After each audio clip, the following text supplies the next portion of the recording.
જય શ્રી દોસ્તો, સરસ મજાનું વાતાવરણ છે. મંદિરનો માહોલ ખૂબ સુંદર છે.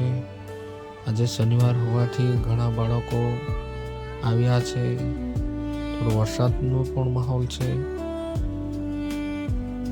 બાળકો બેઠા છે, રામધૂન કરી રહ્યા છે. હરે રામ હરે કૃષ્ણ, હરે રામ હરે કૃષ્ણ, કૃષ્ણ કૃષ્ણ હરે હરે, પ્રિય રામધૂન કરી રહ્યા છે. બાળકો એમની ઈચ્છાથી આવે છે. દર શનિવારે 7:30 થી 7:30 સુધીની ધૂન કરે છે ને ત્યાર પછી તેઓ રમત ગમત રમે છે. તો આજે શનિવારે મારે પણ આવવાનું થયું. મને પણ આનંદ છે. મંદિરે આવીને ખૂબ સારું લાગે છે.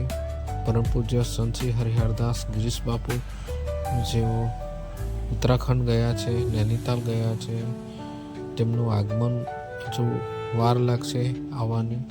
બહાર વરસાદ હોવાને કારણે બાળકો અંદર બેઠા છે અને તેઓ હનુમાન ચાલીસા ગાઈ રહ્યા છે.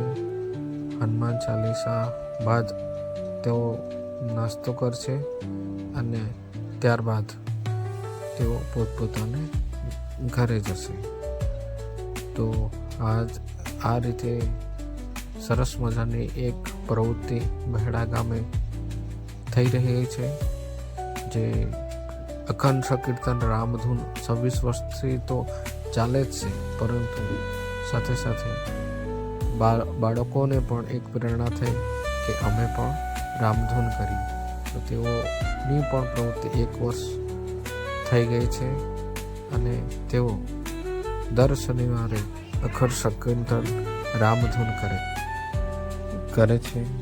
આ સમગ્ર કાર્ય પરમ પૂજ્ય સંત શ્રી હરિહરદાસ ગિરીશ બાપુજીના સાનિધ્યમાં થઈ રહ્યું છે, જે સુંદર કાર્ય છે.